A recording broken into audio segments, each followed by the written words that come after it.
Ang sarili mong dugo at pawis ang nagtayo ng imperyong ito, pero ngayon, itinaboy ka na, parang basurang nakakasulasok ang amoy. Sa gitna ng marangyang silya at malamig na aircon, isang matandang babae ang pilit na hinihiya ng mga taong busog sa kayabangan.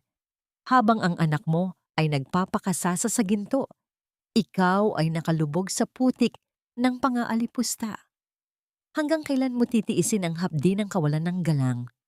Isang lihim ang nakatago sa kupas na passbook, lihim na gigiba sa kanilang lahat. Ang bangkong ito ay para sa mga kliyenteng may tunay na halaga, hindi para sa mga taong mukhang basahan at amoy putik na katulad mo. Huwag mo kaming abalahin sa trabaho. Lumabas ka na bago pa kita ipakustodya sa mga pulis.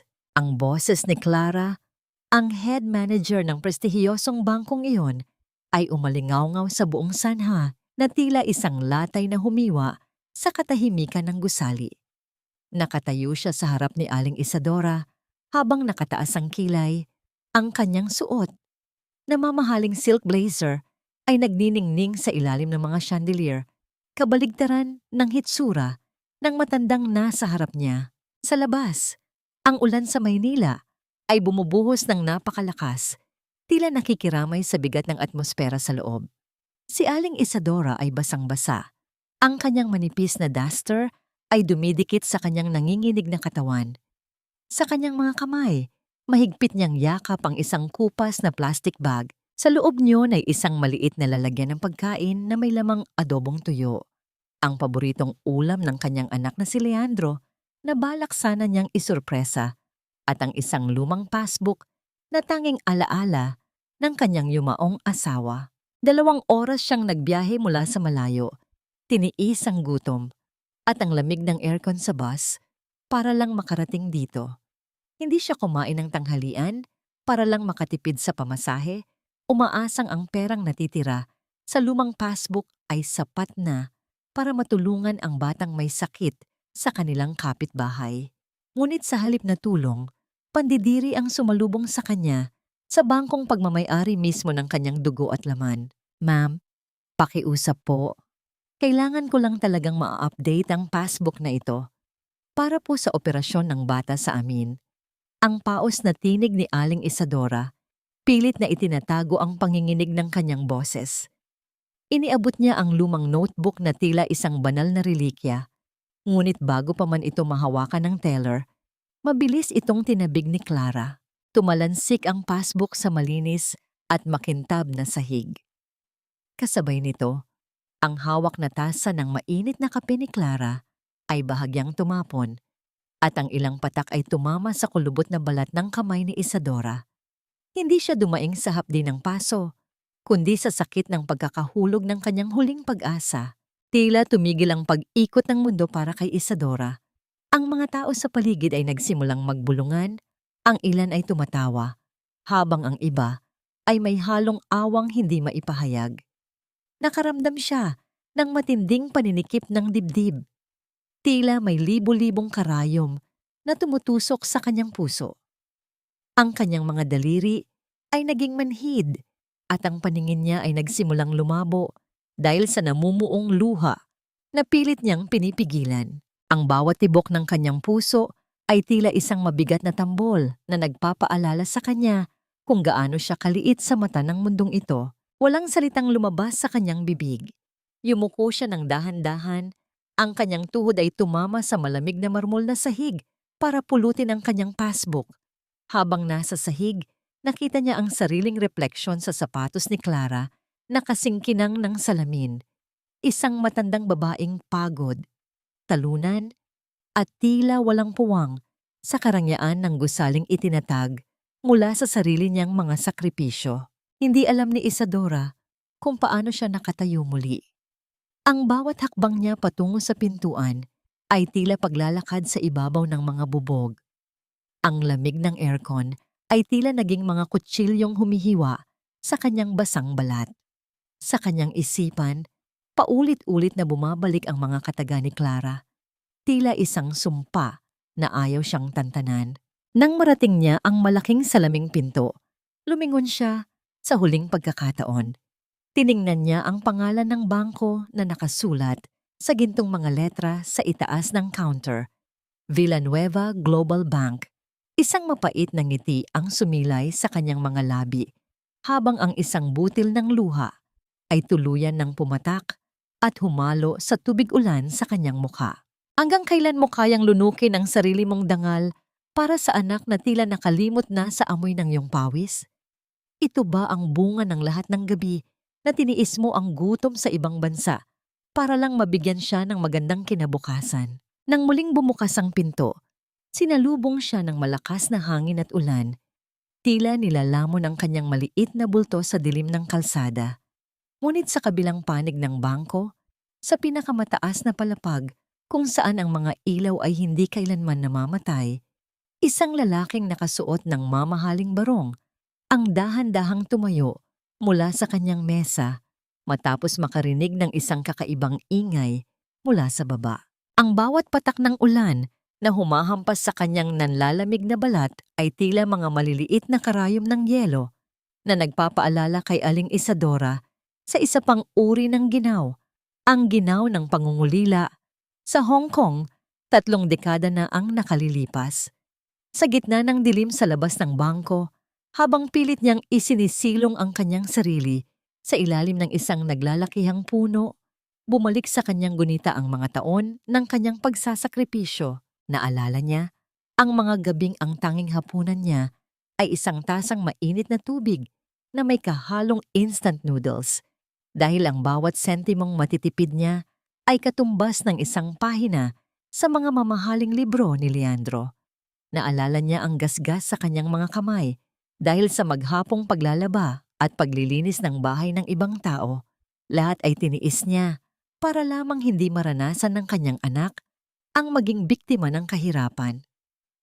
Ang bawat padala niya ng pera ay may kalakip na panalangin na sana balang araw ang kanyang anak ay maging isang taong may dangal at malasakit sa kapwa.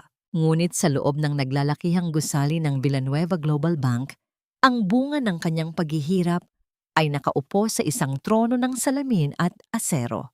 Si Leandro Villanueva, ang batang bilyonaryong hinahangaan ng lahat, ay abala sa pagpirma ng mga dokumentong nagkakahalaga ng higit pa sa kabuuang kinita ng kanyang ina sa loob ng 30 taon. Ang kanyang mukha ay kasing tigas ng marmol, walang bakas ng emosyon, at ang kanyang mga mata ay nakatuon lamang sa mga numero at graph na nagpapakita ng paglago ng kanyang yaman. Nabalik lamang ang diwa ni Leandro nang marinig niya ang mahinang pagkatok sa kanyang pintuan. Pumasok ang kanyang sekretarya na may dalang isang pirasong tela, isang lumang panyo na may burdang LV sa gilid nito. Nakuha ito ng gwardiya sa sulyap ng sanha kanina matapos paalisin ang isang pulubi. Sa sandaling mahawakan ni Leandro ang panyo, parang may kung anong kuryenteng gumapang sa kanyang buong katawan. Ang tela ay lumana, kupas at amoy ulan, ngunit may pamilyar na samyo ito na tila humahatak sa kanya pabalik sa isang maliit at barong-barong na bahay sa probinsya. "Sir, may nag-eskandalo po sa baba kanina. Isang matandang babae na nagpipilit pumasok," sabi ni Miss Clara. Baka raw po modus ito ng mga sindikato, kaya ipinag-utos niyang paalisin agad. Ang ulat ng sekretarya habang nananatiling nakayuko. Napatitig si Leandro sa panyo. Ang burdang iyon ay gawa sa kamay, hindi pulido, pero puno ng pagsisikap. Naalala niya ang unang sweldo niya bilang isang clerk noon. Binilhan niya ang kanyang ina ng isang mamahaling panyo, at ito mismo iyon. Ang kanyang puso ay nagsimulang tumibok ng mabilis, isang pakiramdam ng kaba na matagal na niyang hindi nararamdaman. Tila may isang malaking pagkakamaling naganap sa ilalim ng sarili niyang bubong, isang krimen laban sa sarili niyang dugo na hindi niya palubos na maunawaan. Mabilis siyang tumayo at lumakad patungo sa bintanang salamin na abot hanggang sahig. Mula sa itaas, ang mga tao sa kalsada ay tila mga langgam lamang, walang mukha at walang pagkakakilanlan. Hinanap ng kanyang mga mata ang isang bulto sa gitna ng ulan, isang maliit na anino na baka sakaling siya nga ang nagmamay-ari ng panyong hawak niya. Ngunit bago pa man niya mahanap ang sagot, biglang tumunog ang kanyang private line. Ito ay mula kay Clara, ang manager ng sangay sa ibaba. Ang boses nito ay matamis, puno ng pagpapa-impress at tila walang bakas ng kalupitang ipinamalas nito kanina sa sign-out. Sir Leandro, good evening po. Gusto ko lang pong i-report na naayos na po namin ang minor disturbance dito sa lobby kanina. Isang baliw na matanda lang po ang pumasok pero huwag po kayong mag-alala. Personal ko pong tiniyak na hindi na siya muling makakatapak sa bangko nyo. Lahat po ay under control para sa inyong pagbisita bukas. Ang wika ni Clara sa kabilang linya. Habang may himig ng pagmamalaki, hinawakan ni Leandro ng mahigpit ang panyo hanggang sa mamuti ang kanyang mga buko-buko. Isang kakaibang puot ang unti-unting namumuo sa kanyang dibdib, hindi laban sa matandang tinawag na baliw, kundi sa tinig na nag-uulat sa kanya ngayon. Ang katahimikan ni Leandro ay tila isang nagbabadyang unos na hindi napapansin ni Clara. Miss Clara, ang tanging nabanggit ni Leandro. Ang boses niya ay malalim at tila nanggagaling sa ilalim ng lupa. Tiyakin mong naitago mo ang lahat ng record ng insidenteng iyon. Dahil kung may makita akong kahit isang dumi sa paraan ng pagtrato niyo sa mga tao ko, ikaw mismo ang magpapaliwanag sa akin. Ibinaba ni Leandro ang telepono nang hindi hinihintay ang sagot ni Clara. Ang kanyang mga kamay ay nanginginig habang dahan-dahang inilalapit ang panyo sa kanyang mukha. At doon, sa gitna ng marangyang opisina, naamoy niya ang isang bagay na hindi matatagpuan sa alinmang mamahaling pabango sa mundo. Ang amoy ng piniritong tuyo at ang amoy ng pawis ng isang inang nagmahal ng sobra. Napatanong siya sa kanyang sarili sa wikang Tagalog na matagal na niyang hindi ginagamit sa kanyang mundo ng negosyo. Ito ba ang halaga ng lahat ng tagumpay ko? Ang makalimutan ng mukha ng kaisa-isang taong nagbigay sa akin ng lahat, habang hinahayaan ko ang ibang tao na tapakan siya sa loob ng sarili kong kaharian.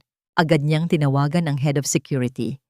Ibigay mo sa akin ang lahat ng CCTV footage sa lobby mula kaninang 3:00 ng hapon. Ngayon din. At huwag mong hahayaan na malaman ito ni Clara. Habang naghihintay, muling tumingin si Leandro sa labas ng bintana. Ang ulan ay hindi tumitigil at sa bawat segundo na lumilipas, ang kaba sa kanyang dibdib ay nagiging isang malaking takot. Takot na baka huli na ang lahat para humingi ng tawad. Dapat nating turuan ng leksyon ang mga taong hindi marunong lumugar. Ang karalitaan ay hindi lisensya para maging sagabal sa negosyo ng ibang tao.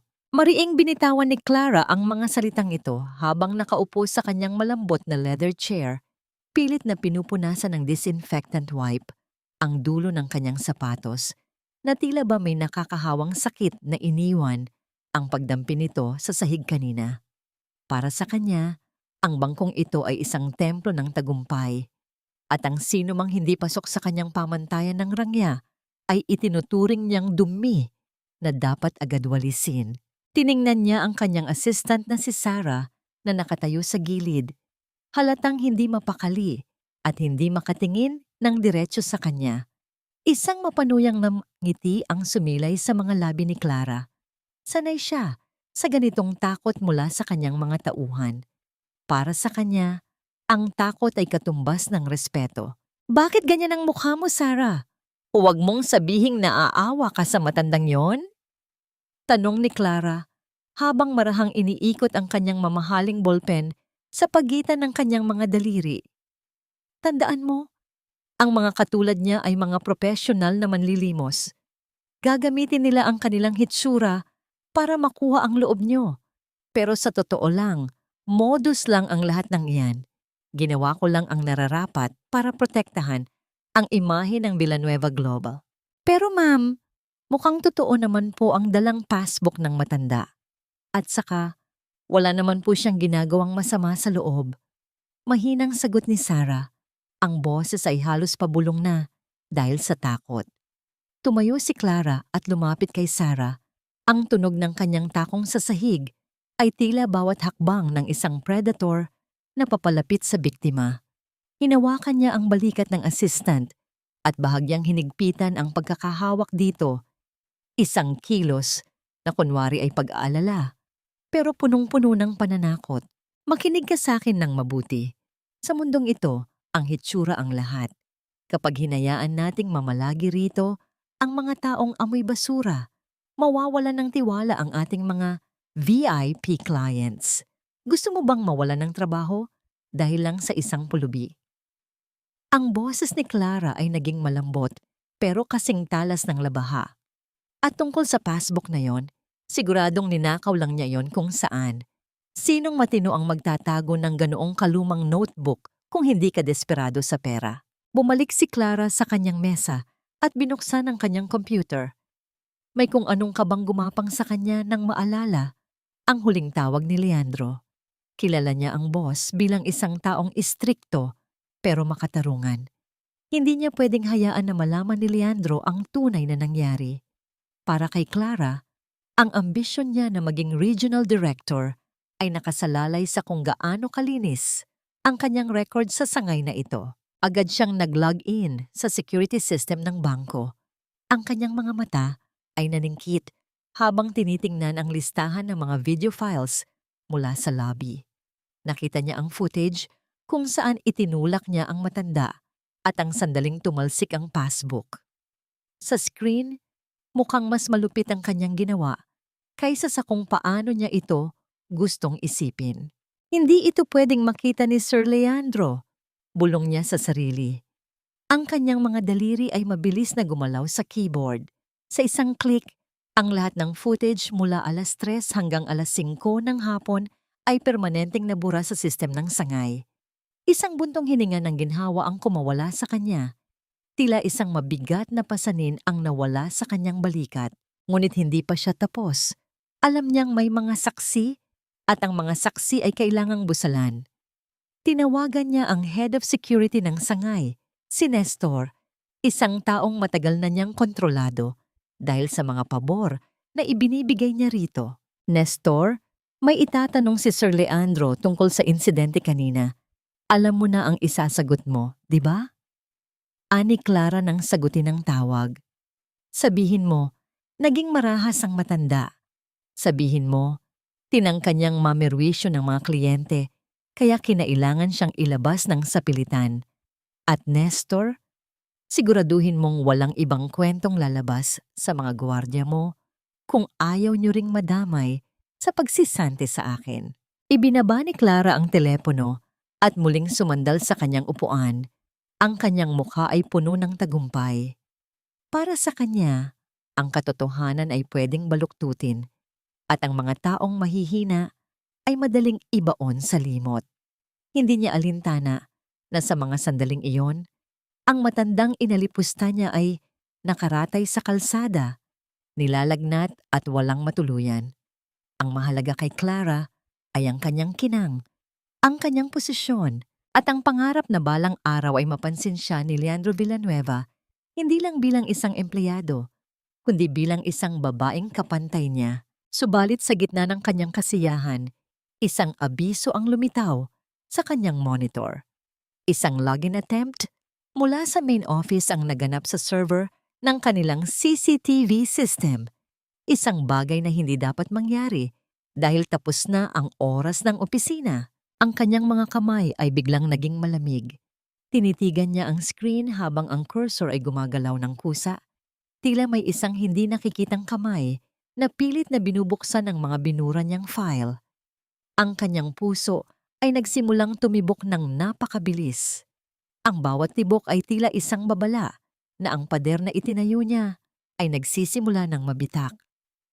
May nakakaalam ba?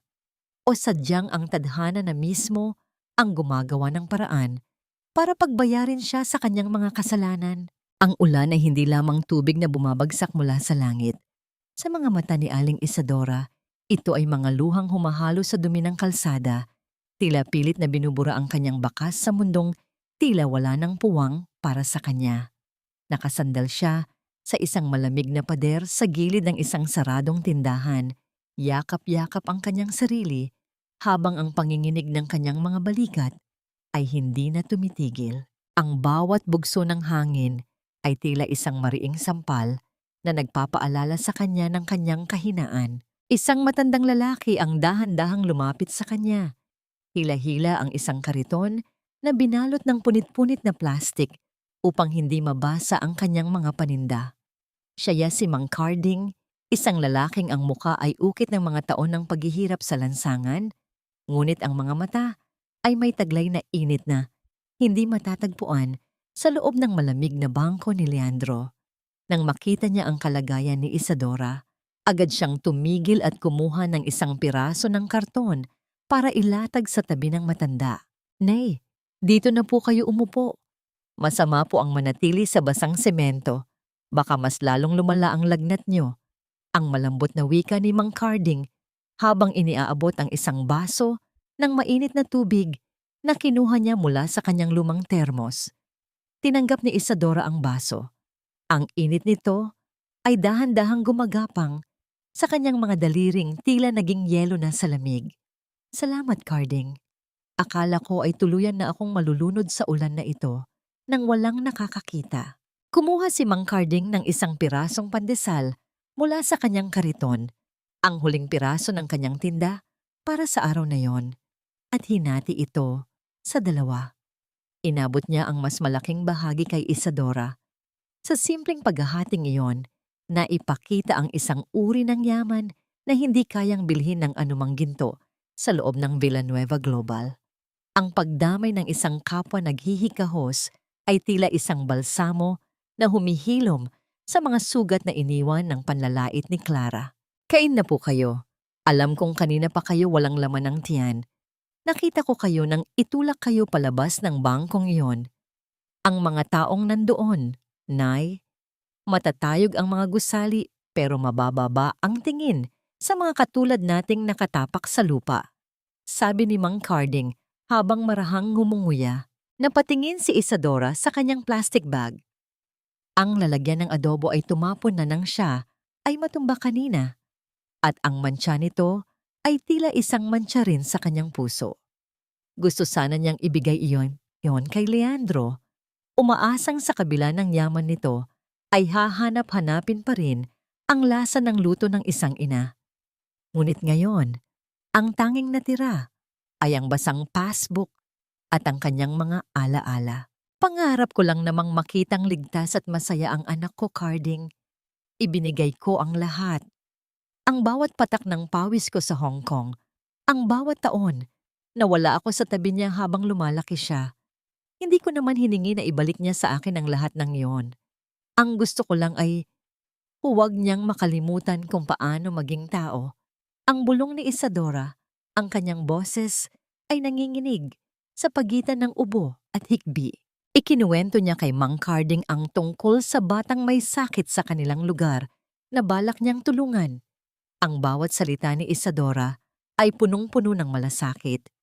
Isang katangiang tila naglaho na sa mundong kinabibilangan ni Leandro.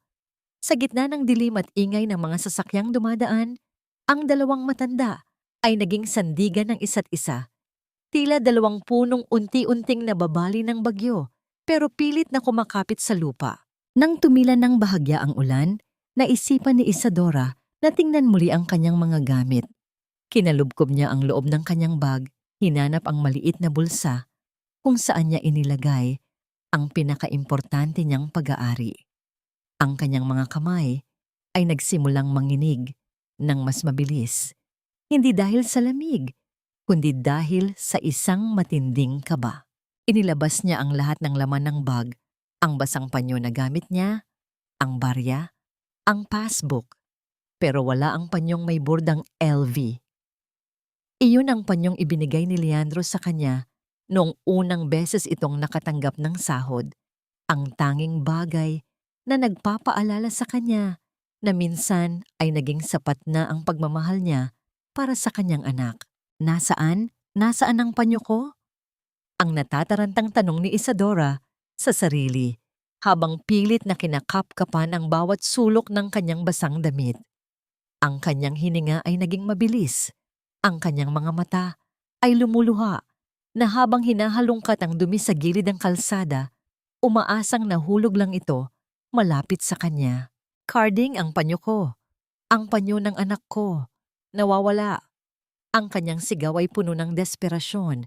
Tila ba ang pagkawala ng telang yon ay katumbas ng tuluyang pagkaputol ng huling ugnayan niya kay Leandro. Tumayo siya, kahit nanghihina ang mga tuhod, binalak na bumalik sa harap ng bangko, kahit pa ang ibig sabihin nito ay muling harapin ang pananakot ni Clara.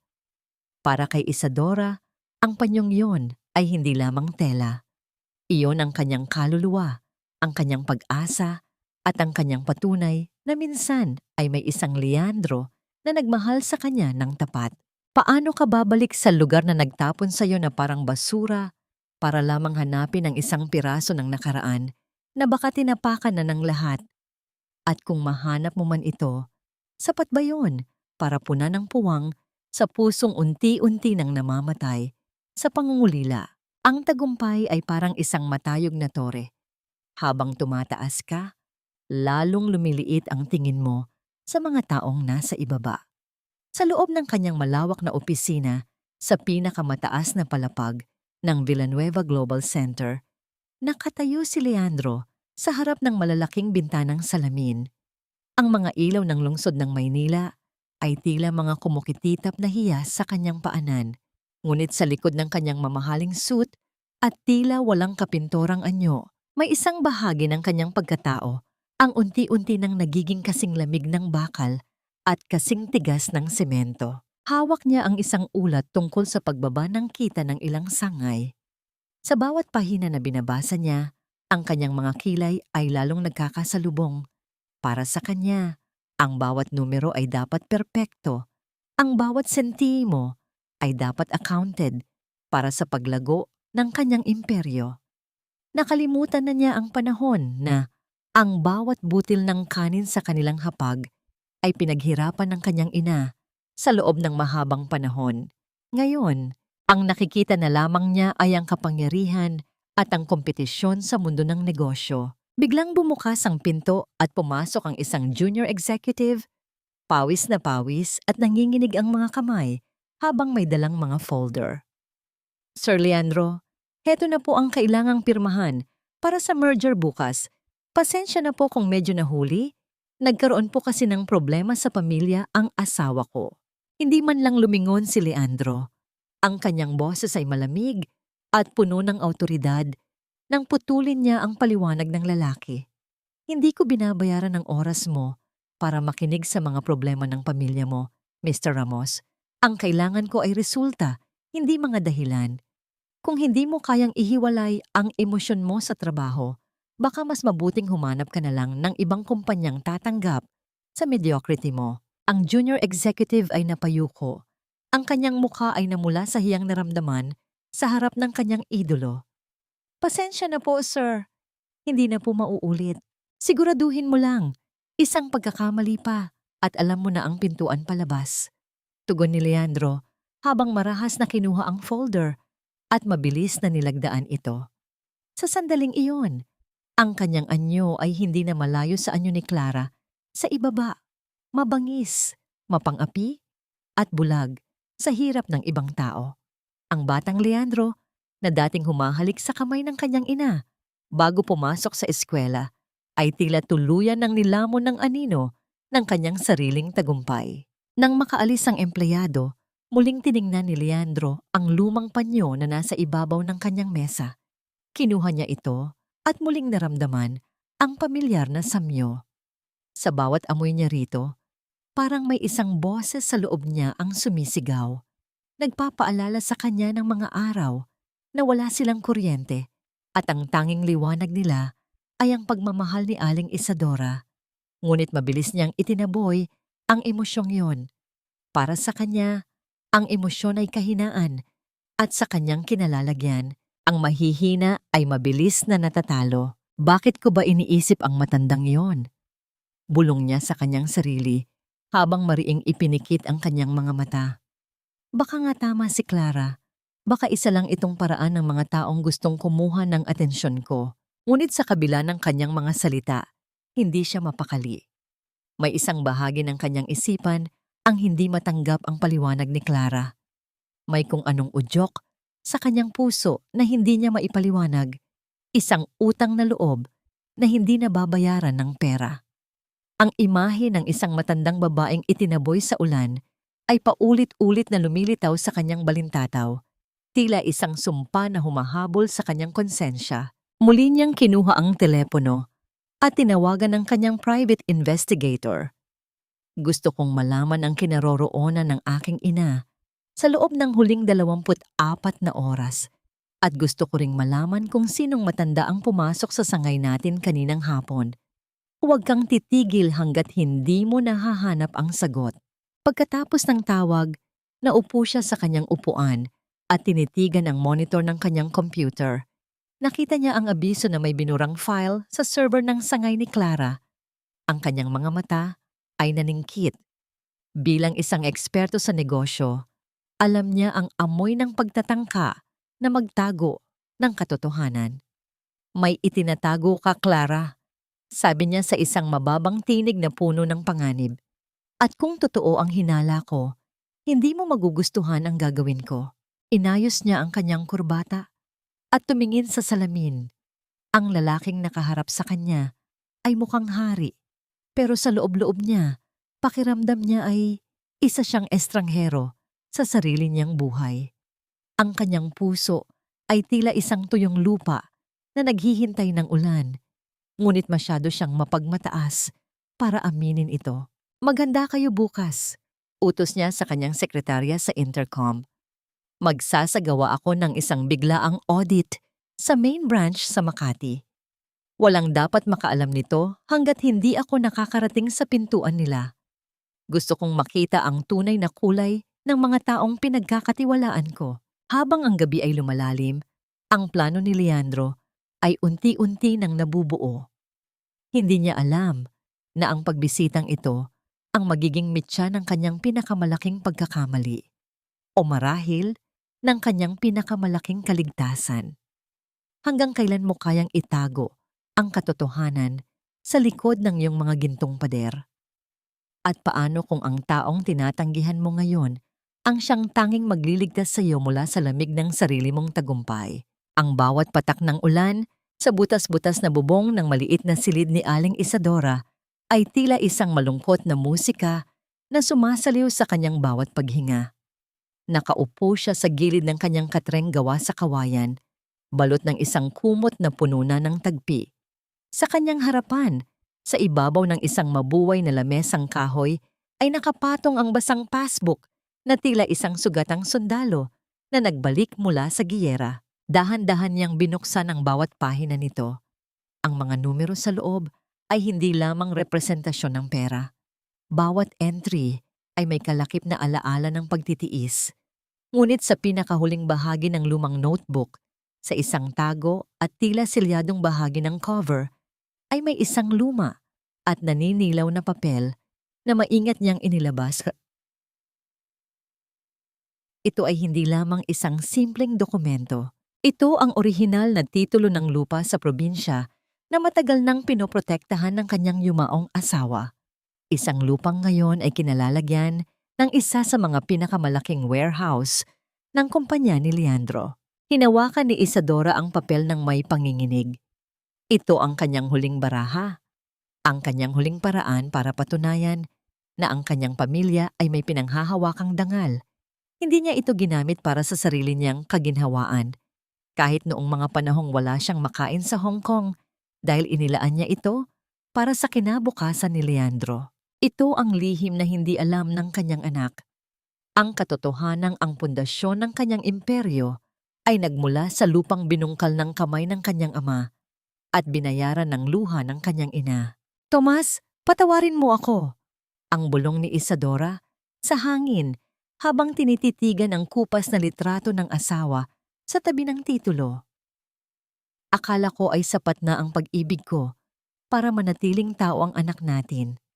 Pero mukhang nabulag na siya ng kinang ng ginto. Ang titulong ito na lang ang natitira sa atin. Sa gitna ng kanyang pagmuni-muni, isang kakaibang katahimikan ang bumalot sa paligid ng kanyang tinutuluyan.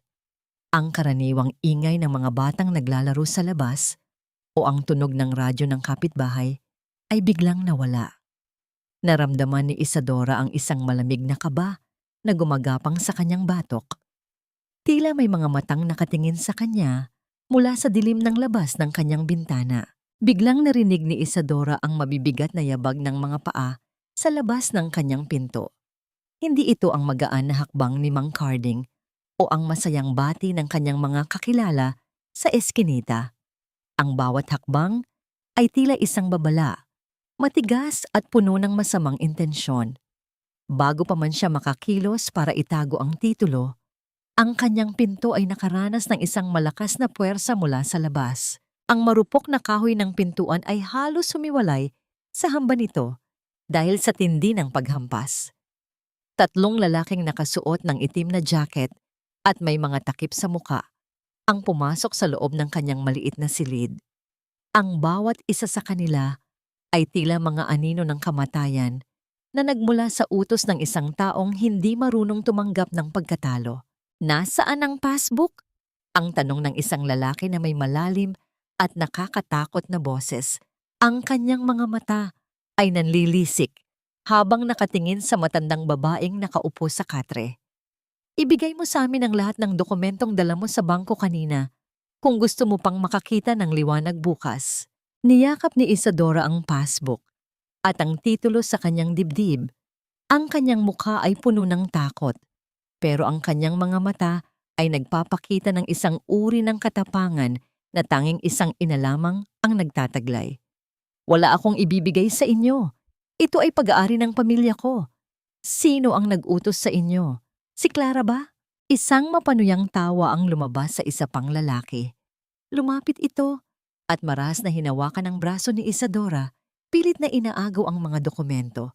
Sa gitna ng pakikipagbuno, ang mabuhay na lamesa ay natumba at ang tanging ilaw na nagmumula sa isang maliit na bombilya ay nagsimulang kumisap-kisap, tila nakikibahagi sa gulo sa loob ng silid. "Huwag niyo itong kunin! Pakiusap!" Ang sigaw ni Isadora. Ang kanyang boses ay puno ng pait at desperasyon, ngunit ang mga lalaki ay walang awa.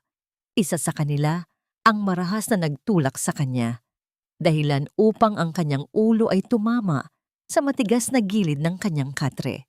Naramdaman ni Isadora ang isang mainit na likido na dumadaloy mula sa kanyang noo, pababa sa kanyang pisngi. Ang kanyang paningin ay nagsimulang magdilim at ang bawat boses sa paligid niya ay tila nanggagaling na sa ilalim ng tubig. Ang huling nakita niya ay ang kamay ng isang lalaki na humahablot sa kanyang passbook at sa titulo ng lupa, ang huling piraso ng kanyang dangal na unti-unti nang nilalayo sa kanya. Sa labas, ang ulan ay muling bumuhos ng mas malakas, tila sinusubukang lunurin ang sigaw ng isang inang tinalikuran na ng tadhana. Ang mga anino ng mga lalaki ay mabilis na naglaho sa dilim ng eskinita. Iniwan si Isadora na duguan at walang malay sa sahig ng kanyang sariling tahanan.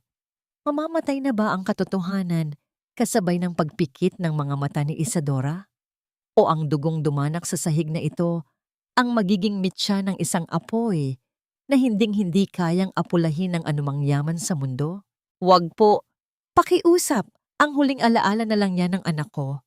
Ang pakiusap na yon ni Aling Isadora ay naiwan na lamang na dumating sa hangin, kasabay ng bawat patak ng dugo na dahan-dahang namumuo sa gilid ng kanyang noo. Nakahiga siya sa malamig at maduming sahig ng kanyang barong-barong. Ang kanyang mga mata ay bahagyang nakadilat, pero wala nang nakikita kundi ang malabong liwanag ng isang bumbilyang tila mamamatay na rin. Ang bawat paghinga niya ay isang matinding pagsubok, tila may isang malaking bato na nakapatong sa kanyang dibdib. Pinipigilan ng hangin na pumasok sa kanyang mga baga. Sa labas, ang ulan ay patuloy na tumutulo mula sa mga butas sa kanyang bubong. Lumilikha ng isang malungkot na tunog sa mga plastik na timba na nakalagay sa paligid. Ang tubig ulan ay humahalo sa dugo sa sahig, naglalayag patungo sa kalsada, tila isang tahimik na saksi sa karasang naganap. Ang kabalintunaan ng buhay ay masakit. Ang inang nagbigay ng lahat para sa isang marangyang palasyo ng kanyang anak ay ngayon ay nag-iisa at naghihingalo sa isang silid na hindi man lamang kayang harangan ang lamig ng gabi. Nabalik ang katahimikan sa eskinita nang makaalis ang mga tauhan ni Clara, bitbit ang huling piraso ng katotohanan na mag-uugnay sana kay Isadora at Leandro. Sa sandaling iyon, ang tanging maririnig na lamang ay ang mahinang ungol ng isang asong ligaw sa labas at ang malayo at malamig na busina ng mga sasakyang nagmamadali sa gitna ng baha. Biglang bumukas ang pinto, hindi sa marahas na paraan, kundi sa isang banayad at nag-aalalang pagtulak. Si Mang Carding iyon, dala-dala ang isang supot ng mainit na sopas na balak sana niyang ibahagi sa matanda. Nang makita niya ang bulto ni Isadora sa sahig, ang supot ay bumagsak at ang mainit na sabaw ay kumalat sa sahig, kasing bilis ng kaba sa kanyang dibdib. Nay Isadora, Diyos ko, anong nangyari sa inyo? Ang sigaw ni Mang Carding habang nagmamadaling lumapit at pilit na iniaangat ang ulo ng matanda. Nay, gumising kayo. Huwag niyo po akong iwan. Ang mga kamay ni Mang Carding ay nanginginig habang pilit na pinupunasan ang dugo sa mukha ni Isadora gamit ang kanyang sariling kamiseta. Ngunit ang matanda ay wala ng imik. Ang kanyang katawan ay tila naging kasing lambot ng basahan at ang kanyang balat ay kasing puti na ng papel. Sa gitna ng desperasyon, binuhat ni Mang Carding ang matanda. Hindi inaalintana ang sakit sa kanyang sariling likod o ang malakas na buhos ng ulan sa labas. Samantala, sa loob ng isang di-aircon na opisina, si Clara ay humahalakhak habang tinitingnan ang titulo ng lupa at ang passbook na nakalagay sa kanyang mesa. Ang bawat pahina nito ay tila isang tropeyo ng kanyang tagumpay. Sa wakas, wala ka nang magagawa. Matanda ka. Ang bulong niya habang dinadama ang papel na may pirma ng tatay ni Leandro. Ngayon, ako na ang may hawak ng iyong kapalaran at si Leandro, mananatili siyang bulag sa ilalim ng aking mga kamay. Hindi niya alam na sa labas ng gusali, sa gitna ng trapik at baha, isang marangyang itim na sasakyan ang dahan-dahang dumadaan malapit sa eskinita kung saan si Mang Carding ay pilit na kumakaway para makahingi ng tulong. Sa loob ng sasakyang yon, si Leandro ay nakasandal sa kanyang leather seat. Tinititigan ng ulan sa bintana habang hawak ang panyong may burdang LV. May isang sandali na ang mga mata ni Leandro ay dumapo sa isang lalaking may kargang matandang babae sa gitna ng ulan. Nakita niya ang dugong dumadaloy sa braso ng matanda. Isang matingkad na pula na tila sumusugat sa kanyang paningin.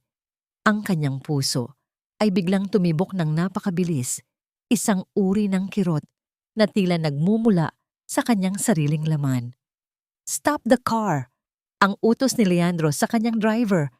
Ang boses niya ay gumaralgal nang hindi niya sinasadya. "Sir, baka po malate tayo sa meeting niyo sa main branch," paalala ng driver. Sabi ko, itigil mo ang sasakyan. Ang sigaw ni Leandro, ang kanyang mga kamay ay nanginginig na ngayon. May kung anong boses sa loob niya ang nagsasabing kailangan niyang bumaba, kailangan niyang makita kung sino ang matandang yon.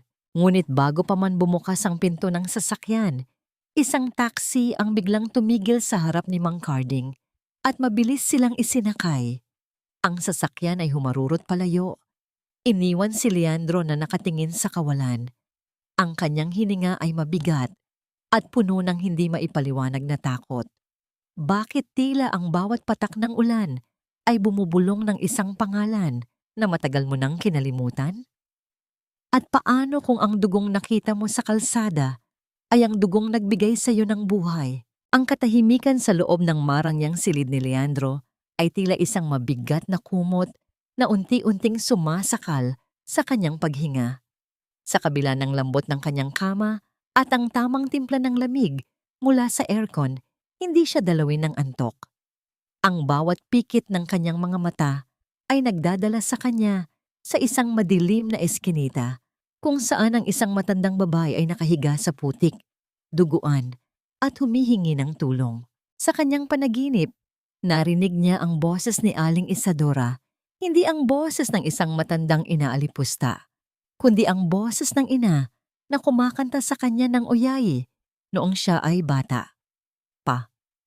Leandro, anak, huwag kang matakot sa dilim. Ang bulong ng tinig sa kanyang alaala. Ngunit sa isang iglap, ang panaginip ay nagbago. Ang kanyang ina ay nakatayo sa gitna ng ulan, unti-unting lumalayo habang may hawak na basang panyo, hanggang sa lamunin siya ng kadiliman. Napabalikwas ng bangon si Leandro, habol ang kanyang hininga, at basa ng malamig na pawis ang kanyang noo. Ang kanyang puso ay tumitibok ng napakabilis, tila isang babala, na may isang mahalagang bagay ang tuluyan nang nawala sa kanya. Tiningnan niya ang oras sa kanyang mamahaling relo. 3:00 ng madaling araw. Sa oras na ito, ang mundo ng mga bilyonaryo ay tahimik. Ngunit ang mundo ng kanyang konsensya ay nagsisimula pa lamang mag-ingay. Tumayo siya at lumakad patungo sa kanyang personal na vault. Binuksan niya ito at kinuha ang isang lumang kahon ng sapatos na naglalaman ng mga sulat ni Aling Isadora noong nasa Hong Kong pa ito. Binasa niya ang isa sa mga sulat. Ang tinta ay medyo kupas na sa tagal ng panahon. Anak, huwag kang mag-alala sa akin dito. Kahit tuyo at tubig lang ang ulam ko, basta alam kong nakakapag-aral ka at hindi ka nagugutom, busog na rin ako. Mahal na mahal kita, Leandro. Isang butil ng luha ang hindi sinasadyang pumatak sa papel. Sa unang pagkakataon sa loob ng maraming taon, naramdaman ni Leandro ang bigat ng kanyang pagkakasala. Ang imperyong itinayo niya ay tila naging isang kulungang ginto na naglayo sa kanya sa kaisa-isang taong tunay na nagmamahal sa kanya. Nasaan ka na ba, nanay? Ang bulong niya sa hangin. Ang boses ay puno ng pagsisisi.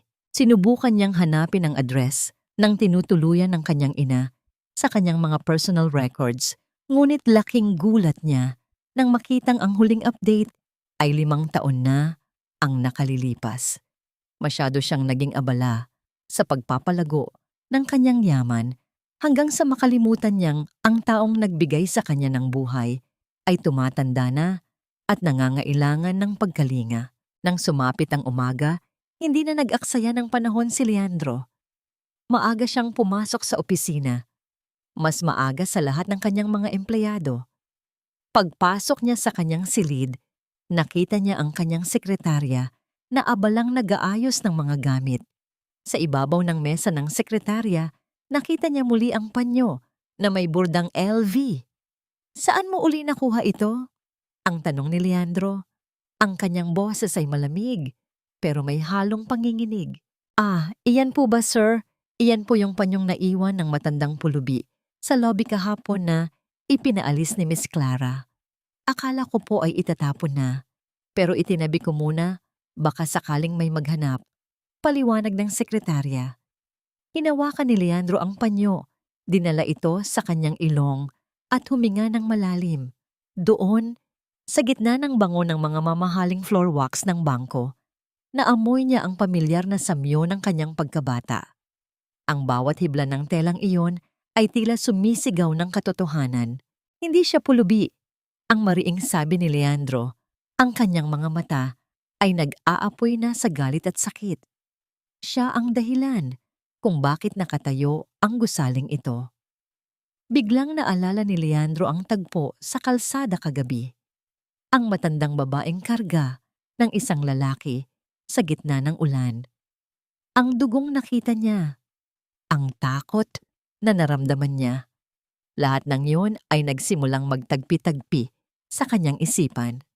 Sir, may problema po ba? Tanong ng sekretarya nang makitang namumutla ang kanyang boss.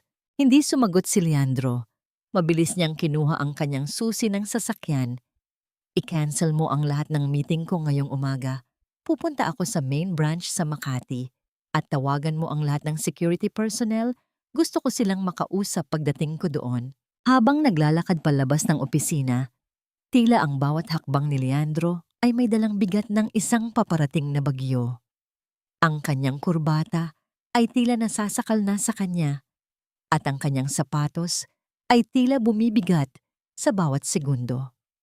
Ang imahe ni Clara, ang kanyang mapanuyang ngiti at ang paraan ng pagtrato nito sa mga tao ay paulit-ulit na naglalaro sa kanyang isipan. Alam ni Leandro na may malaking itinatago si Clara.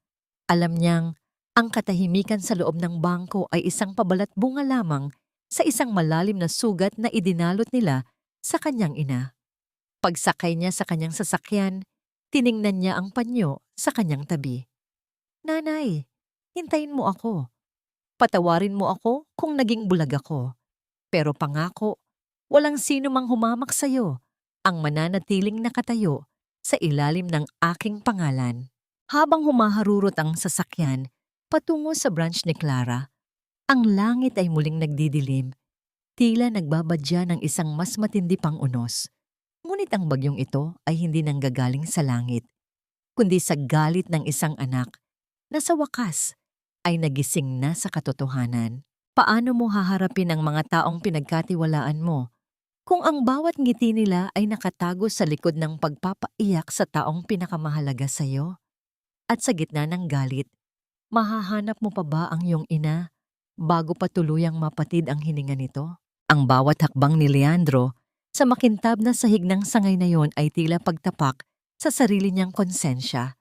Hindi siya nagpatawag ng anunsyo. Hindi niya hinayaang malaman ng sinuman ang kanyang pagdating.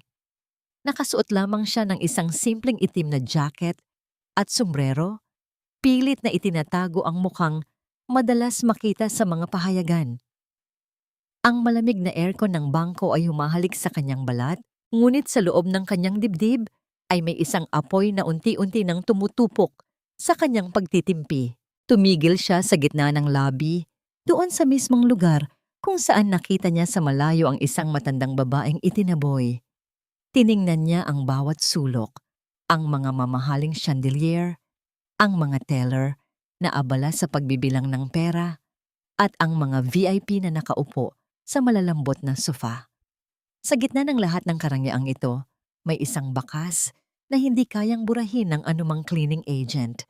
Ang bakas ng kawalang katauhan. Yumuko si Leandro at tinitigan ang sahig malapit sa main counter.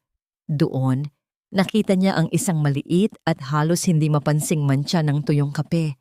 At malapit dito ay ang isang mahabang gasgas sa marmol. Tila isang marka ng isang taong pilit na kumakapit bago kaladkarin palabas.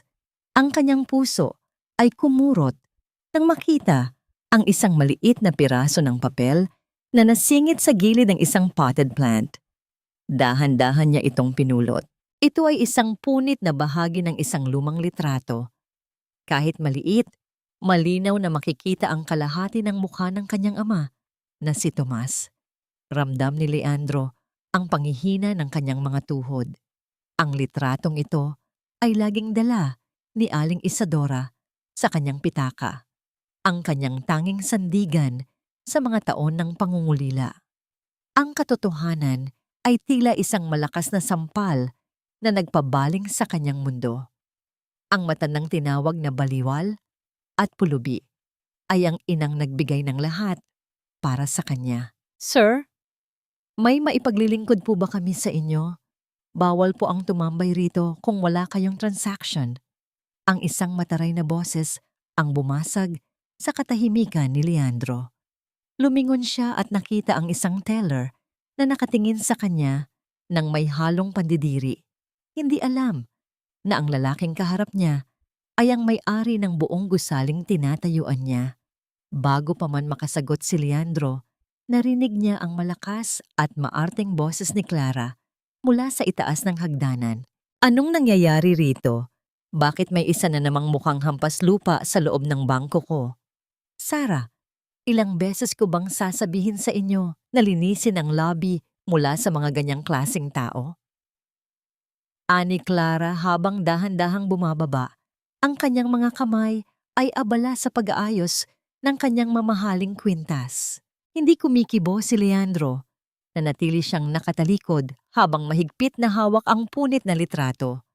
Pinakinggan niya ang bawat salitang lumalabas sa bibig ni Clara, mga salitang puno ng lason at pagmamataas. Hoy lalaki! Kinakausap kita! Bingi ka ba o sadyang wala ka lang talagang modo? Sigaw ni Clara nang makalapit siya sa likuran ni Leandro. Umalis ka na rito bago ko tawagin ang security. Katulad ka rin ba ng matandang baliw kahapon na naghahanap ng atensyon? Masyado na kayong perwisyo sa imahe ng Villanueva Global. Dahan-dahang humarap si Leandro. Inalis niya ang kanyang sombrero. Inilalantad ang kanyang mukhang nanginginig sa matinding puot at pait. Ang mga mata niya ay diretsong nakatitig kay Clara. Tila mga patalim na handang humiwa sa bawat kasinungalingang itinago nito. Ang mukha ni Clara ay biglang namutla. Ang kanyang mga labi ay nanginig at ang kanyang mga kamay ay tila nawalan ng lakas dahilan upang malaglag ang hawak niyang folder sa sahig. Ang tunog ng pagbagsak ng papel ay tila isang hatol ng kamatayan sa katahimikan ng bangko. Sir Landro? Kanina pa po ba kayo riyan? Ang nauutal na tanong ni Clara. Ang kanyang boses ay tila isang maliit na squeak na lamang ngayon. Ang kanyang dating matapang na anyo ay biglang gumuho, pinalitan ng isang desperadong takot. Tiningnan ni Leandro ang paligid, ang mga empleyadong napatigil sa pagtatrabaho, at ang mga gwardiyang biglang tumayo ng tuwid. Pagkatapos, muli niyang ibinaling ang tingin kay Clara, at sa kanyang kamay ay ipinakita niya ang punit na litrato ng kanyang ama. Miss Clara, ang boses ni Leandro ay mababa, pero bawat pantig ay tila isang kulog na nagbabanta ng malakas na bagyo. Sabi mo, isang matandang baliw ang pumasok dito kahapon. Sabi mo, kailangan niyong linisin ang lobby mula sa mga taong hampas lupa. Ngayon, sabihin mo sa akin, kailan pa naging basura sa bangkong ito ang mukha ng aking ama? Ipinakita niya ang litrato sa harap ng mukha ni Clara. Ang katahimikan sa loob ng sangay ay naging kasing bigat ng isang libingan. Ang bawat tao sa loob ay tila nakalimot huminga habang pinapanood ang kanilang reyna na unti-unting nilalamon ng sarili niyang mga kasalanan. Paano mo ipapaliwanag ang iyong kalupitan kung ang bawat ebidensya ay nasa harap mo na? At para kay Leandro, ang galit ba niya ay sapat na para mahanap ang kanyang inang nagdurusa dahil sa kanyang sariling kapabayaan? Sir Leandro, pakiusap, pakinggan niyo muna ako. Hindi niyo alam ang buong kwento. Ang matandang iyon, siya ang naunang naging agresibo. Ginagawa ko lang ang tungkulin ko na protektahan ang dangal ng bangkong ito. Ang boses ni Clara ay nanginginig, hindi dahil sa pagsisisi, kundi dahil sa desperasyong isalba ang kanyang sariling balat. Pilit niyang hinahawakan ang braso ni Leandro. Ang kanyang mga mata ay pilit na naglalabas ng luha para magmukhang biktima. Ngunit ang bawat salitang lumalabas sa kanyang bibig ay tila lason na mas lalong nagpapaliyab sa galit ng lalaki. Naging agresibo? Ang pag-uulit ni Leandro, ang kanyang boses ay kasing lamig ng yelo. Ang inang halos hindi makalakad dahil sa pagod. Ang inang hindi man lang marunong sumigaw sa tanang buhay niya. Sasabihin mong naging agresibo sa harap ng mga gwardiyang de baril. Sir, totoo po. Bigla na lang siyang pumasok, basa ng ulan, amoy basura, at nagwawala rito sa lobby. Sabi niya, pagmamay-ari raw niya ang bangko. Akala ko po ay isa siya sa mga scammers na madalas nating ma-encounter. Paano ko naman malalaman na siya ang inyong ina kung ganoon ang hitsura niya? Hindi ba't dapat ay nasa isang mansyon siya at hindi pa kalat-kalat sa kalsada na mukhang pulubi? Lalong naningkit ang mga mata ni Leandro. Ang bawat kataga ni Clara ay puno ng mapanghusgang kaisipan. Ipinakita nito na ang tanging batayan niya ng halaga ng isang tao ay ang panlabas na anyo at ang ningning ng kayamanan. Huwag mong gamitin ang katapatan sa kumpanya para pagtakpan ang iyong kalupitan, Clara. Ang sabi ni Leandro habang dahan-dahang lumalapit sa kanya. Bawat hakbang ay nagpapaurong sa babae hanggang sa sumandal ito sa malamig na pader ng counter. Ang bangkong ito ay itinayo para pagsilbihan ang mga tao, hindi para hamakin ang mga mahihina. Ang hitsura niya, ang hitsurang tinatawag mong basura, ay ang mukha ng sakripisyong hinding-hindi mo mauunawaan. Mabilis na bumaling si Leandro sa computer sa main counter. Sarah, buksan mo ang CCTV record kahapon. 3:00 ng hapon. Napahawak si Clara sa kanyang dibdib. Ang kanyang hininga ay naging mabilis at mababaw. Sir, may problema po ang system namin kahapon. Nagkaroon po ng technical glitch kaya wala pong na-save na footage.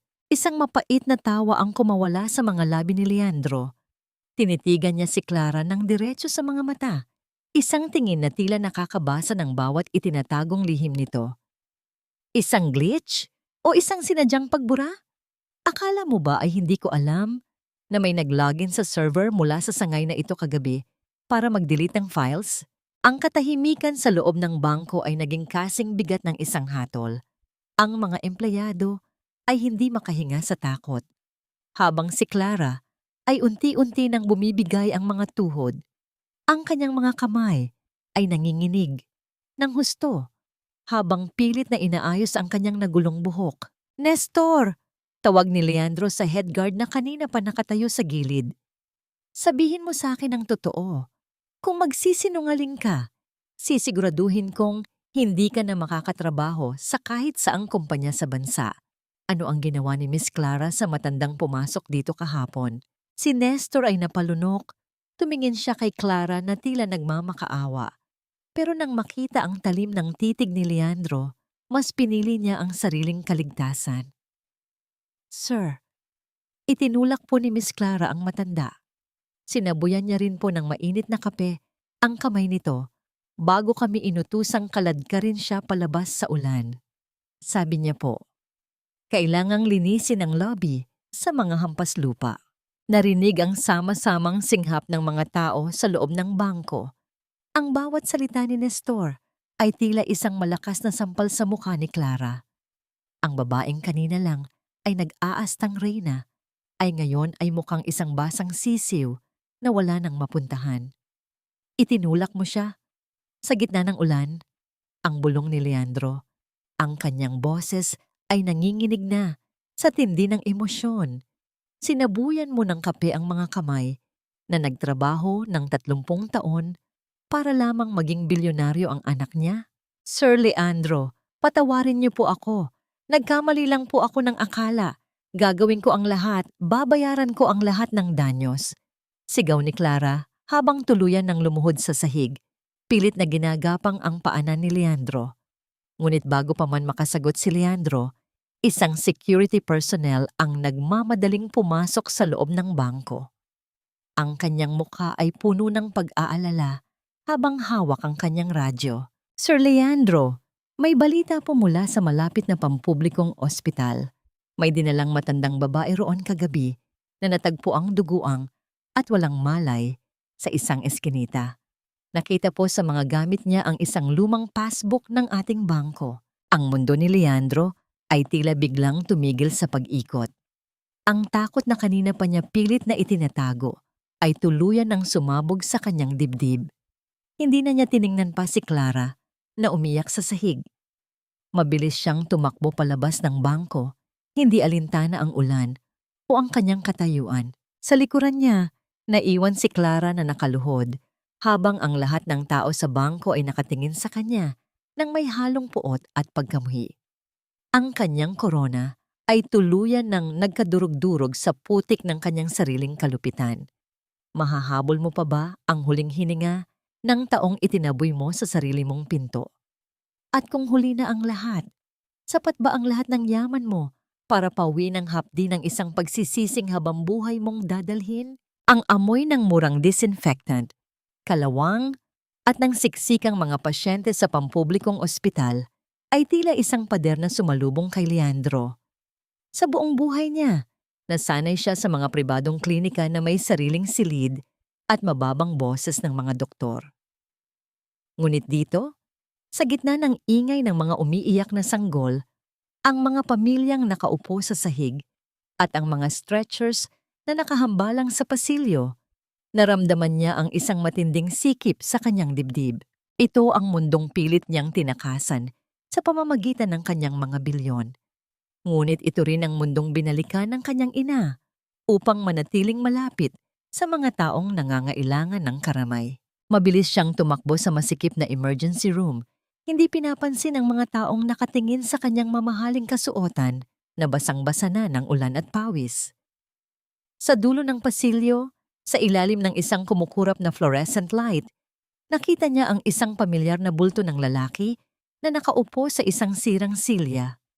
Si Mang Carding, basang-basa pa rin at hawak ang isang basang tuwalya. Nang marating ni Leandro ang tabi ng katre, tila huminto ang tibok ng kanyang puso. Nakahiga roon si Aling Isadora. Ang kanyang muka ay kasing puti ng telang nakatakip sa kanya at sa gilid ng kanyang noo ay may isang makapal na benda na may bakas pa rin ng sariwang dugo. Ang kanyang mga kamay, ang mga kamay na dating humahaplos sa buhok ni Leandro noong bata pa siya, ay may mga pasa at sugat mula sa pagkakahulog at mula sa mainit na kapeng isinaboy ni Clara. Nanay! Ang tanging salitang lumabas sa bibig ni Leandro habang dahan-dahang lumuhod sa tabi ng katre. Hinawakan niya ang malamig na kamay ng kanyang ina at sa unang pagkakataon, sa loob ng maraming taon, ang mga luha ng isang bilyonaryo ay pumatak ng walang pigil sa ibabaw ng mga sugat ng kanyang ina. Nanay, gising! Nandito na si Leandro. Nandito na ang anak mo. Tumingin si Mang Carding sa kanya. Ang mga mata nito ay puno ng pagod at pagtataka.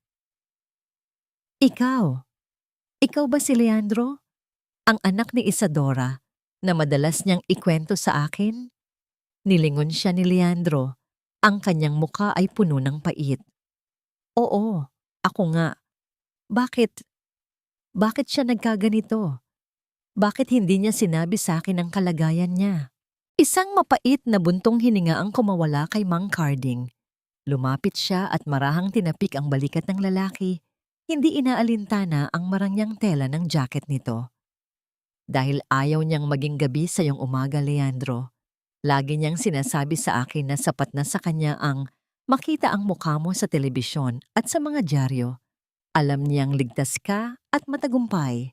Sabi niya, Carding, baka mapahiya ang anak ko kung malaman ng mga kasamahan niya na ang ina niya ay isang ordinaryong matanda na amoy laba pa rin. Mas pinili niyang magtiis dito sa hirap kaysa maging pabigat sa marangyang buhay mo. Ang bawat salita ni Mang Carding ay tila isang patalim na sumasaksak sa puso ni Leandro.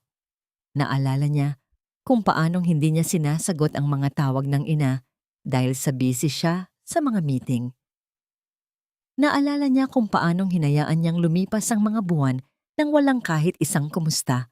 Ang lahat ng kanyang tagumpay, ang kanyang malaking mansyon, ang kanyang magagarang sasakyan, lahat ng iyon ay naging walang kwento sa harap ng katotohanang hinayaan niyang magdusa ang kaisa-isang taong nagbigay sa kanya ng lahat. Nanay, patawarin mo ako. Napakawalang kwenta kong anak. Ang hagulhol ni Leandro habang isinusubsob ang kanyang mukha sa tabi ng kamay ng ina. Ang kanyang mga balikat ay nanginginig sa tindi ng pagsisisi. Biglang gumalaw ang mga daliri ni Aling Isadora. Dahan-dahan niyang iminulat ang kanyang mga mata. Ang kanyang paningin ay malabo pa at pilit na iniayos sa liwanag ng silid. Nang makita niya ang mukha ni Leandro na basang-basa ng luha, isang banayad ng ngiti ang sumilay sa kanyang mga labi. Tila ba ang lahat ng sakit at sugat na kanyang natamo ay biglang naglaho. Leandro? Anak? Ang mahinang bulong ni Isadora, ang kanyang boses ay halos hangin na lamang. Inabot niya ang mukha ng anak gamit ang kanyang nanginginig na kamay. Huwag kang umiyak. Baka makita ka ng mga tao. Isipin nila ay mahina ka. Nanay, huwag mo nang isipin ang ibang tao.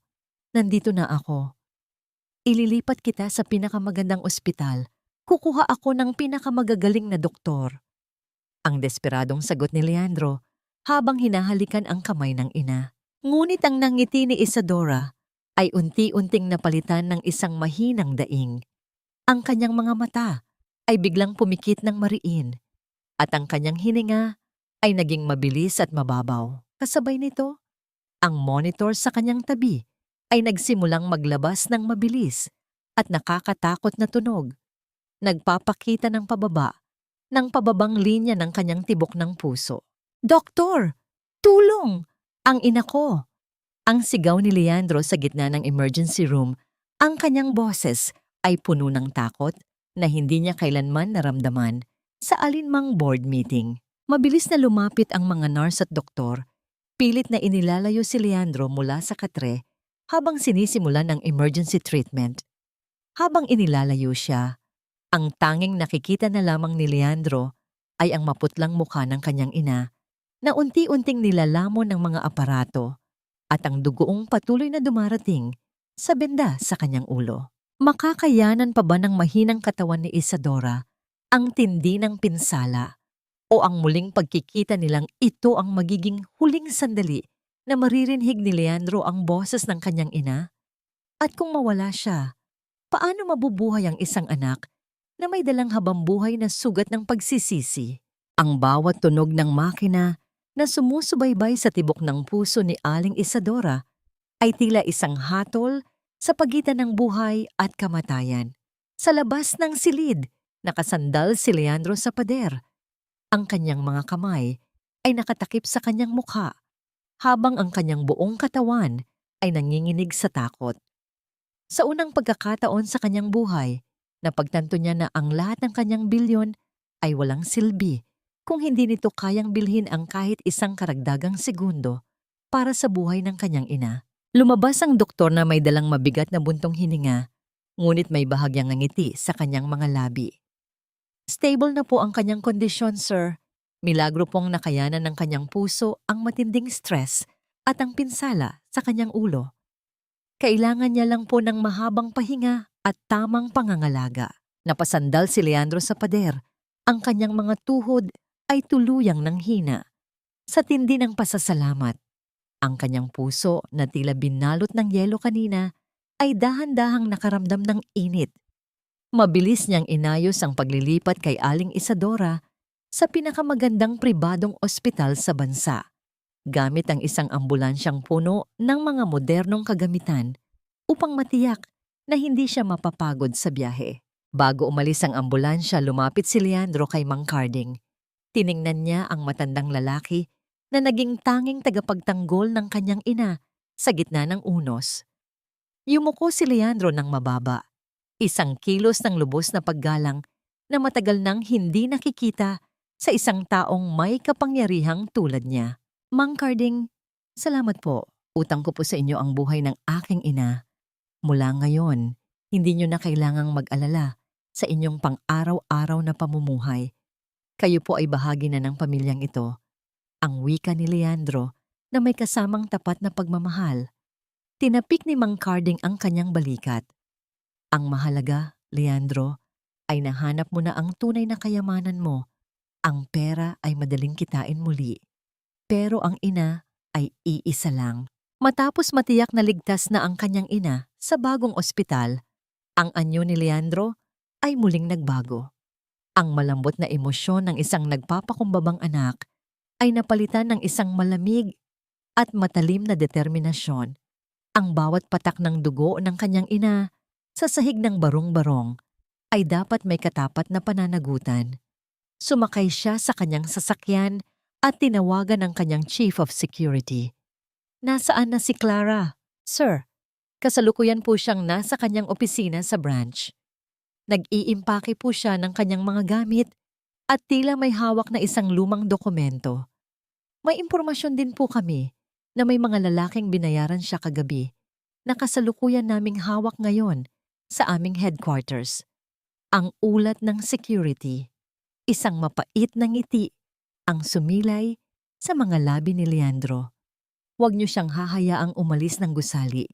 Darating ako riyan para tapusin ang lahat ng ito. Habang humaharurot ang sasakyan pabalik sa branch, tinitigan ni Leandro ang kanyang mga kamay. Ang mga kamay na ito ay gagamitin niya para gibain ang pader ng kasinungalingan na itinayo ni Clara. Alam niyang ang titulo ng lupa na ninakaw mula sa kanyang ina ay ang huling baraha na hawak ng babaeng iyon para manipulahin siya. Ngunit hindi niya alam na si Leandro ay handa ng sunugin ang buong laro. Pumasok si Leandro sa opisina ni Clara nang walang katok. Ang pinto ay bumukas ng malawak. Inilalantad si Clara na nagmamadaling naglalagay ng mga papeles sa kanyang mamahaling bag. Sa kanyang kanang kamay, mahigpit niyang hawak ang lumang titulo ng lupa na may mantsa pa ng dugo ni Isadora. Napatigil si Clara, ang kanyang muka ay biglang nawalan ng kulay nang makita ang malamig na titig ni Leandro. Pilit niyang itinago ang titulo sa kanyang likuran, ngunit huli na ang lahat. Sir Leandro, good afternoon po. Nag-aayos lang po ako ng mga gamit ko para sa aking resignation. Ang nauutal na wika ni Clara, pilit na ibinabalik ang kanyang matamis na ngiti na ngayon ay mukhang isang desperadong maskara na lamang. Ibigay mo sa akin ang papel na nasa likod mo, Clara. Ang utos ni Leandro. Ang boses niya ay mababa, pero may dalang kakaibang bigat na tila kayang durugin ang buong silid. Sir, personal na dokumento ko po ito. Wala po itong kinalaman sa bangko. Bago pa man matapos ni Clara ang kanyang sinasabi, lumakad si Leandro nang mabilis patungo sa kanya. Sa bawat hakbang niya, ang takot ni Clara ay lalong lumalalim hanggang sa maramdaman niya ang malamig na katotohanan na ang kanyang kaharian ay tuluyan ng naglaho. Paano mo ipagtatanggol ang iyong sarili kung ang bawat kasinungalingan mo ay naging kulungan na humaharang sa iyong pagtakas? At ano ang gagawin ni Leandro kapag nalaman niya ang buong katotohanan sa likod ng titulong hawak ng kanyang ina? Ibigay mo sa akin ang papel na yan, Clara. Huwag mong hintayin na pilit kong kunin yan mula sa mga maruruming kamay mo na nagbaba ng dumi sa pamilya ko. Ang boses ni Leandro ay hindi sumisigaw, ngunit ang bawat salita ay may dalang bigat na tila isang nagbabadyang hatol. Lumakad siya nang dahan-dahang papalapit. Hindi iniaalis ang kanyang mga mata sa natatakot na mukha ni Clara. Sa bawat hakbang niya, tila lumiliit ang espasyo sa loob ng marang niyang opisina. Pinipiga ang natitirang lakas ng babaeng binalot ng sarili niyang kasakiman. Sa isang mabilis at matatag na kilos, hinawakan ni Leandro ang braso ni Clara at kinuha ang dokumentong itinago nito sa likod. Nang ilatag niya ito sa mesa, ang tuyong mantsa ng dugo ng kanyang ina, sa gilid ng papel ay tila isang pulang apoy na sumugat sa kanyang paningin. Tinitigan niya ang pangalan ng kanyang ama, Tomas Villanueva, na nakasulat sa orihinal na titulo ng lupa.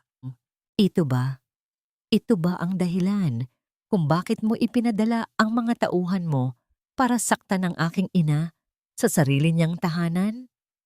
Ang tanong ni Leandro, ang kanyang mga kamay ay nanginginig sa tindi ng puot habang nakaturo sa mantsa ng dugo. Dahil sa isang pirasong papel na ito, handa kang pumatay ng isang matandang walang kalaban-laban? Sir Leandro, pakiusap. Hindi ko po alam na ganoon ang gagawin ng mga taong yon. Ang hysterical na sigaw ni Clara habang lumuluhod muli sa sahig, hinahawakan ang binti ni Leandro. Naisip ko lang naman na protektahan ang kumpanya. Ang titulong iyan. Nakita ko po sa records na ang lupang kinalalagyan ng warehouse natin ay nakapangalan pa rin sa tatay nyo. Akala ko po ay may gustong mang-blackmail sa inyo gamit ang papel na yan. Ginagawa ko lang po ang tungkulin ko. Tungkulin? Isang mapait at malakas na tawa ang kumawala kay Leandro. Ang magpadala ng mga kriminal para saktan ng isang inang nag-iisa? Ang magnakaw ng mga dokumento ng pamilya ko? Clara, ang tawag dyan ay krimen. At sa ilalim ng aking pangalan, walang sinumang kriminal ang mananatiling malaya. Bumukas ang pinto ng opisina at pumasok ang dalawang opisyal ng pulisya. Kasunod ang pinuno ng security ni Leandro. Kasama nila si Sarah na nakayuko. Bit-bit ang ulat ng bank transfer na nagpapakita ng pagpapadala ng pera mula sa personal na account ni Clara patungo sa isa sa mga lalaking sumalakay kay Aling Isadora kagabi. Miss Clara, kasalukuyan ka naming inaaresto sa mga kasong pagnanakaw, physical injuries, at conspiracy, ang wika ng pulis habang dahan-dahang inilalabas ang posas. Nang makita ni Clara ang metal na posas, ang kanyang buong mundo ay tuluyan ng gumuho. Ang kanyang magagandang pangarap, ang kanyang ambisyon na maging regional director, at ang karangyang pilit niyang itinayo sa ibabaw ng luha ng iba ay naglaho na parang bula. Sir Leandro, wag po, maawa kayo sa akin. Gagawin ko ang lahat. Sasabihin ko sa media na ako ang may kasalanan. Huwag niyo lang po akong ipakulong. Ang pagmamakaawa ni Clara habang pilit na kinakaladkad ang kanyang sarili sa sahig ng opisina. Lumingon si Leandro sa kanya. Walang bakas ng awa sa kanyang mga mata, kundi isang malalim na pagkamuhi. Ilabas niyo siya at siguraduhin ninyong dadaanin siya sa pinakaabalang sulyap ng lobby. Gusto kong makita ng bawat empleyadong tinuruan niyang manghamak ng mahihina kung paano bumagsak ang isang taong walang pagpapahalaga sa kapwa. Habang kinakaladkad ng mga pulis si Clara palabas ng opisina, ang kanyang mga sigaw at pagmamakaawa ay umalingaw-ngaw sa buong pasilyo ng bangko. Ang mga teller at ang mga kliyente sa lobby ay napatigil, nanonood sa dating makapangyarihang manager na ngayon ay nakaposas, umiiyak at may dumi sa kanyang mamahaling damit mula sa sahig na kanyang niluhuran. Naiwan si Leandro sa loob ng opisina. Hawak ang titulo ng lupa at ang lumang passbook ng kanyang ina. Dahan-dahan niyang naramdaman ang bigat ng katotohanan. Ang lupang nagbigay sa kanya ng tagumpay ay binayaran ng dugo at sakripisyo ng kanyang mga magulang habang siya ay naging bulag na hari na nakalimot sa kanyang pinagmulan. Inilagay niya ang mga dokumento sa loob ng kanyang jacket, malapit sa kanyang puso. Ang unang bahagi ng laban ay tapos na. Ang hustisya para sa kanyang ina ay nagsisimula pa lamang makamit. Ngunit ang mas malaking hamon ay naghihintay sa kanya sa ospital. Ang hamon na ibalik ang tiwala at ang buhay ng inang labis niyang nasaktan. Sapat ba ang pagkakakulong ni Clara para gamutin ang sugat sa ulo at sa puso ni Aling Isadora? O ang tunay na parusa ay ang habambuhay na pasanin ni Leandro na malaman kung gaano siya naging malapit sa tuluyang pagkawala ng kanyang ina? Ang liwanag ng umaga na sumisilip sa malaking bintana ng pribadong silid sa ospital ay may dalang kakaibang init, tila isang banayad na haplos ng kalikasan na nagbabadya ng isang bagong simula. Sa gitna ng tahimik at marangyang kwartong iyon, nakaupo si Leandro sa tabi ng kama ng kanyang ina. Binabantayan ang bawat mahinang pagtaas-baba ng dibdib nito. Ang kanyang mamahaling suit ay pinalitan na niya ng isang simpleng t-shirt at ang kanyang mukha ay wala ng bakas ng pagiging makapangyarihang bilyonaryo. Isang nag-aalalang anak na lamang siya ngayon. Dahan-dahang iminulat ni Aling Isadora ang kanyang mga mata. Nang makita niya ang magandang silid, ang malambot na kama, at ang mga modernong aparatong nakakabit sa kanya, ang kanyang unang reaksyon ay hindi kasiyahan, kundi pag-aalala. Leandro, anak. Ang mahinang tawag niya, pilit na ibinabangon ng sarili. Bakit tayo nandito? Masyadong mahal ang lugar na ito. Baka maubos ang pera mo sa akin. Ayoko pong maging pabigat sa iyo. Hindi nakasagot agad si Leandro. Pakiramdam niya ay may isang malaking bara sa kanyang lalamunan na pumipigil sa kanyang magsalita. Dahan-dahan niyang kinuha ang kulubot at may pasang kamay ng kanyang ina, inilapat ito sa kanyang noo sa isang mariing pagmamano. Isang kilos ng lubos na paggalang na matagal na niyang hindi nagagawa mula noong pumasok siya sa mundo ng karangyaan. Nanay, huwag niyo na pong isipin ang pera. Ang bulong ni Leandro, habang ang mga luha ay muling nagsisidatingan sa kanyang mga mata. Ang lahat ng perang mayroon ako ay walang halaga kung ihahambing sa isang segundo ng buhay niyo. Patawarin niyo ako, nanay. Naging bulag ako. Hinayaan kong lamunin ako ng kayamanan hanggang sa makalimutan ko ang tanging taong nagbigay sa akin ng lahat. Huminga ng malalim si Aling Isadora at gamit ang kanyang kabilang kamay, marahan niyang hinaplos ang basang pisngi ng kanyang anak. Walang galit sa kanyang mga mata, kundi ang walang hanggang pag-unawa na tanging isang ina lamang ang kayang magbigay. Anak, wala kang dapat ipaghingi ng tawad. Ang malambot na sagot ni Isadora. Kahit kailan ay hindi ako nagalit sa iyo. Ang tanging hiling ko lang naman sa may kapal ay ang makita kang ligtas at matagumpay. Kung minsan ay hindi kita matawagan, iniisip ko na lang na abala ka sa pagtatayo ng iyong mga pangarap. Masaya na ako doon, Leandro. Pero nanay, muntik na kayong mawala sa akin dahil sa sarili kong kapabayaan. Dahil sa mga taong pinagkatiwalaan ko, ang sabi ni Leandro, ang kanyang boses ay nanginginig sa tindi ng pagsisisi. Ang titulo ng lupa ni tatay, nakuha ko na ito uli mula kay Clara. Siya ay nasa kamay na ng mga pulis at pagbabayaran niya ang lahat ng ginawa niya sa inyo. Napatitig si Aling Isadora sa kanyang anak at sa halip na matuwa sa pagpaparusa kay Clara, isang malungkot na ngiti ang sumilay sa kanyang mga labi. Leandro, ang hustisya ay mahalaga, pero huwag mong hahayaan na ang puso mo ay mapuno ng galit.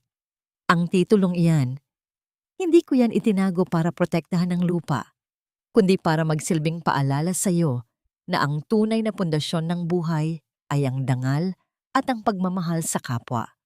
Ang lupang yan ang nagpakain sa atin nung wala tayong makain. Kinuha ni Leandro ang titulo mula sa kanyang bag at dahan-dahang inilagay ito sa mga kamay ng ina. Gagamitin ko po ang lupang ito, nanay, hindi para sa karagdagang warehouse, kundi para magtayo ng isang pundasyon na tutulong sa mga katulad ni Mang Carding. At sa bangko ko, sisiguraduhin kong walang sino mang mahirap ang muling makakaranas ng panlalait sa ilalim ng aking pangalan. Niyakap ni Leandro ang kanyang ina nang mahigpit pero banayad, tila ba natatakot na baka maglaho ito kapag binitawan niya. Sa loob ng silid na yon, ang lamig ng teknolohiya ay natalo ng init ng pagmamahal ng mag-ina. Ang pagbabalik ng tiwala at ang paghilom ng mga sugat ng nakaraan ay nagsimula na. Hindi sa pamamagitan ng ginto, kundi sa pamamagitan ng tapat na pagsisisi. Ngunit habang sila ay nagbabalot ng yakap, ang doktor ay dahan-dahang pumasok upang suriin ang mga test results ni Aling Isadora. Ang kanyang mukha ay seryoso, isang senyales na bagaman ligtas ang matanda sa ngayon, may isa pang lihim tungkol sa kanyang kalusugan, ang malapit ng mabunyag, isang katotohanang susubok muli sa katatagan ng bagong gising na pagmamahal ni Leandro. Handa ba si Leandro na harapin ang isa pang pagsubok na hindi kayang lutasin ng kanyang bilyon-bilyong piso? At paano niya gagamitin ang natitirang panahon para iparanas sa kanyang ina ang kaginhawang matagal nitong ipinagkait sa sarili? Ang kalusugan ay isang kayamanan na hinding-hindi mabibili ng kahit anong bilyon sa mundo. Isang katotohanang muling sumampal sa mukha ni Leandro habang nakikinig sa paliwanag ng doktor. Sa loob ng opisina nito, tinitigan niya ang x-ray at ang mga ulat tungkol sa puso ng kanyang ina. Sir Leandro, ang puso po ng inyong ina ay labis na nanghina dahil sa mga taon ng mabigat na trabaho at kawalan ng sapat na pahinga noong siya ay nasa ibang bansa pa. Ang banayad na paliwanag ng doktor. Ang pinsala po sa kanyang ulo ay gumagaling na, ngunit ang kanyang puso ay nangangailangan ng ganap na katahimikan at iwas sa anumang uri ng stress. Kung nais niyo po siyang makasama ng mas matagal, kailangan niya pong lumisan sa mausok at maingay na lungsod ng Maynila. Napatitig si Leandro sa sahig, naramdaman ang bigat ng katotohanan. Ang bawat sentimong ipinadala ni Isadora mula sa Hong Kong ay may kalakip na bahagi ng kanyang sariling buhay na unti-unting nababawasan. Ang kanyang tagumpay ngayon ay literal na itinayo gamit ang lakas at kalusugan ng kanyang ina. Gagawin ko ang lahat, Dok. Ang mariing sagot ni Leandro. Ang boses niya ay puno ng determinasyon. Ibibigay ko sa kanya ang pinakapayapang buhay na maaari niyang makuha. Hindi nagatubili si Leandro. Sa loob lamang ng 1 linggo, inayos niya ang delegasyon ng mga pang-araw-araw na operasyon ng Villanueva Global Bank sa kanyang mga pinagkakatiwalaang board members. Nagpasya siyang mag-leave sa kanyang posisyon bilang active chairman upang maging isang full-time na anak. Binili niya muli ang kanilang lumang lupain sa probinsya ng Batangas, ang lugar kung saan ipinanganak si Leandro at kung saan sila nangarap ng kanyang ama. Itinayo niya roon ang isang simpleng bahay na gawa sa kahoy at bato, napapaligiran ng mga luntiang puno at sariwang hangin, malayo sa ingay ng mga sasakyan at sa malamig na pader ng mga skyscraper. Walang mga katulong na marami. Tanging si Mang Carding lamang na inanyayahan nilang manirahan doon bilang bahagi ng pamilya. Isang hapon, ang amoy ng kumukulong sinigang na isda ay humahalimuyak sa buong kusina. Nakasuot si Leandro ng isang simpleng apron, abala sa paghiwa ng mga gulay, habang si Aling Isadora ay nakaupo sa tapat ng hapagkainan, pinapanood ang kanyang anak na may kasamang ngiti ng lubos na kaligayahan. Leandro, anak, baka masunog ang isda. Ang natatawang biro ni Isadora habang nakatingin sa tila nahihirapang anyo ng anak sa pagluluto. Mas sanay ka sa pagpirma ng mga tseke kaysa sa paghawak ng sandok. Nanay, pagsisikapan ko pong makuha ang tamang timpla ng sinigang nyo. Ang sagot ni Leandro habang may ngiti sa kanyang mga labi. Isang ngiting matagal nang hindi nakikita sa kanyang mukha noong siya ay nasa Maynila pa. Ito po ang aking bagong trabaho ngayon at sisiguraduhin kong ako ang magiging pinakamahusay na kusinero para sa inyo. Nang maihanda ang pagkain, magkasamang naupo ang mag-ina sa hapagkainan kasama si Mang Carding. Walang mga mamahaling kubyertos, walang formal na usapan tungkol sa milyon-milyong puhunan. Tanging ang tunog ng tawanan at ang init ng sabaw na nagpapasigla sa kanilang mga puso.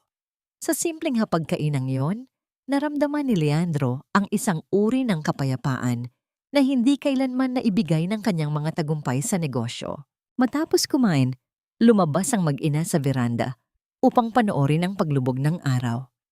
Ang kalangitan ay napuno ng mga kulay ng ginto at kahel, tila isang magandang kwadro na iginuhit ng tadhana.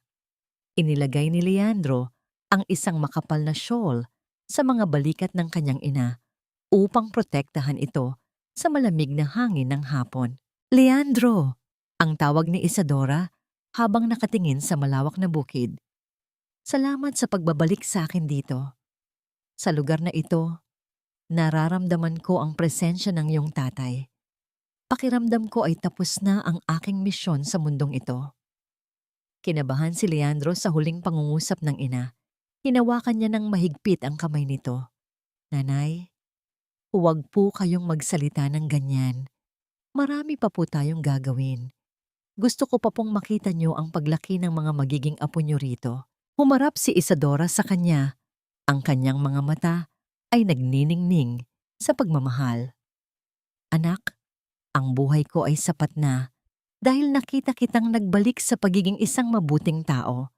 Ngunit tandaan mo, ang tunay na tagumpay ay hindi na susukat sa taas ng iyong narating, kundi sa dami ng taong tinulungan mong makatayo.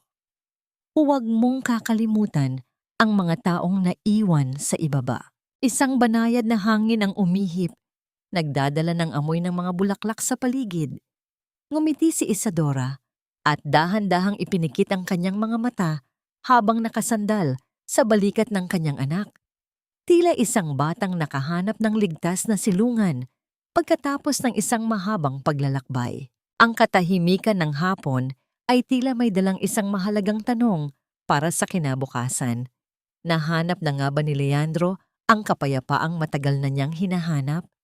at paano niya ipagpapatuloy ang legasya ng kanyang ina sa mundong patuloy na naghahanap ng liwanag sa gitna ng dilim. Lumipas ang 3 taon na parang isang banayad na agos ng ilog. Dahan-dahang binubura ang mga bakas ng bagyo at dumi ng nakaraan. Sa probinsya ng Batangas, ang simpleng bahay ni Aling Isadora ay naging isang kanlungan ng kapayapaan, kung saan ang bawat sulok ay puno ng halimuyak ng mga namumulaklak na halaman at ang tunog ng masayang tawanan. Ang Isadora Villanueva Foundation ay hindi lamang naging isang simpleng pondo ng tulong, kundi isang malaking kilusan na nagpabago sa sistema ng Villanueva Global Bank. Ngayon, ang bawat sangay ng bangko ay may nakatalagang dangal corner kung saan ang mga ordinaryong mamamayan, magsasaka at mga mangingisda ay tinatanggap ng may kasing pantay na paggalang sa mga may-ari ng malalaking kumpanya.